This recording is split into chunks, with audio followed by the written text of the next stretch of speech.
Trump versus Harvard. What does this mean for free speech and your wallet? Now, we know that Harvard's been under fire for various things throughout the past year or so, whether it's protests, whether it's mistreatment of certain ethnic groups on the Harvard campus, whether it's through admissions policies. Harvard has gotten themselves, as well as the rest of the Ivy League schools, have gotten themselves into quite a bit of a hot water, and they've definitely suffered with public perception. It's not just from students and donors this time. It's from the President of the United States. The Trump administration just pulled federal grants, proposed a consent decree, and accused the Ivy League of discrimination and censorship, which are some really, really serious accusations. So why does this matter to you? Because this could shape free speech, education access, and even your taxes. Let's get into this. Once again, a like and a subscribe does wonders for this channel, and the YouTube algorithm loves it.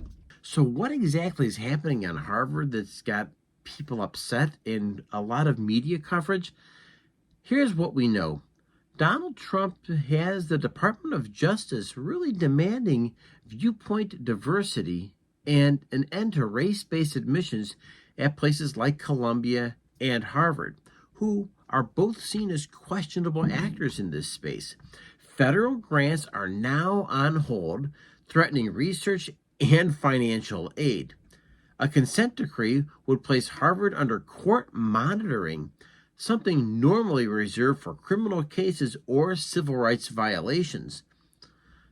To quote the Wall Street Journal, the administration also cut off federal grants to Harvard. And we know that Harvard is really gets a ton of federal grants, and those federal grants, much of the money goes to the researchers, and of course, what doesn't go to the researchers goes to the people that are actually running the grants. So it's just something to pay attention to, because these are the elite Ivy League universities. This isn't just political posturing anymore. It's a direct challenge to how America funds and governs its most elite schools. So you may be asking yourself the question, why is President Trump going after Harvard, like of all schools? To Trump's base, Harvard really represents the liberal elite. And by challenging their funding, he's really taking a swing at it. He's taking a couple swings at these issues like legacy privilege and DEI policies. These are very real, and in some cases, harmful practices to Trump's base. For instance, knowing what a legacy is somebody whose grandfather, great-grandfather may have attended a place like Harvard, that those no longer exist, or in some cases, they exist and they're not as able students, they're not as good students, but they're just connected. They have big donors. Or maybe there's a DEI policy that's getting people in the doors of Harvard, and even though there may be better, more qualified students, they're not getting admission. So these are some things to take into consideration, but there's even more. There is a woke campus culture at Harvard. It exists. I'm not saying everybody that goes to Harvard is woke, but the fact is, we're talking about a very distinct group of people who get access to this university, who come out of there with a little bit more of an attitude towards wokeism, and perhaps more importantly, control over the ideas that Harvard is putting inside the heads of their people. And if people who come out of Harvard, for instance, could have anti-American attitudes or anti-American sentiments, or even be anti-conservative, well, you could see that could cause problems. If somebody is anti-Christian because they came to Harvard, well, you get the picture. You want the people who come out of this university to be well-rounded, and you also want them to love the land and the opportunities that gave them a place like Harvard to begin with. Oh, by the way, did you know Harvard actually started off as a college to train preachers in the Great Awakening during the colonial period inside the United States. I'm just saying, it's gone a long way from its original intentions, like many universities have. Let's continue.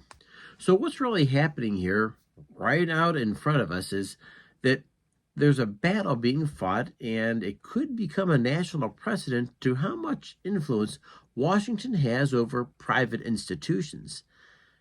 And maybe you have thoughts about that. And if you do, please leave a comment below because, once again, there's a separation between church and state that's written into the Bill of Rights. We know that. But should there be a separation of government and education institutions?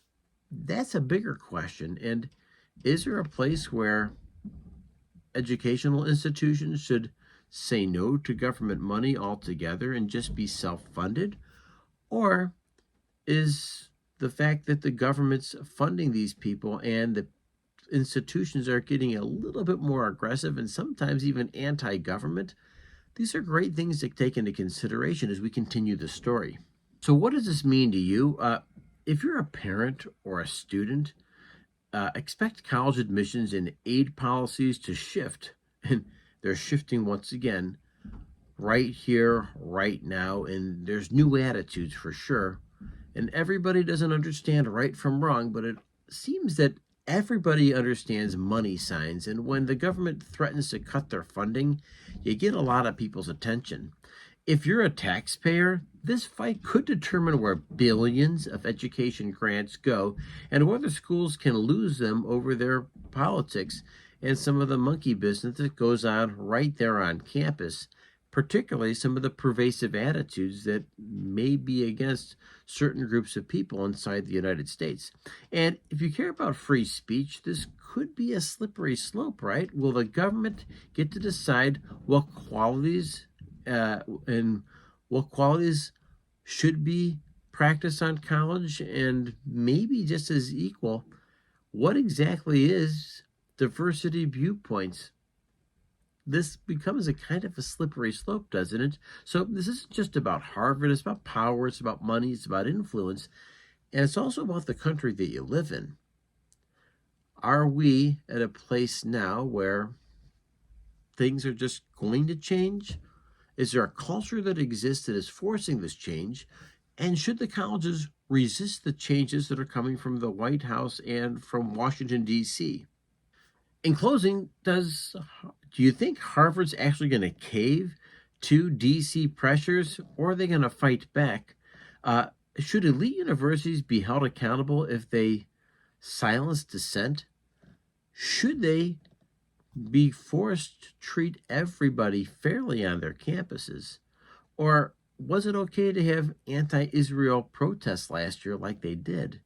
And should people who are from the United States who attend these universities be treated or ostracized because of who they are or the blood that runs through their veins or because of their religious views? These are really important things to think of. Drop a comment. Is Trump right to go after Harvard and other Ivy League schools? Or is this just simple political theater? Help me feed Charlie with a like and a subscribe, and your comments really do matter. Remember, a subscribe means I can deliver stories just like this to your inbox on a daily basis. Until then, remember the biggest battle we fight is the one between our ears. Stay healthy and celebrate your victories on a daily basis, and I'll catch you next video. Thank you.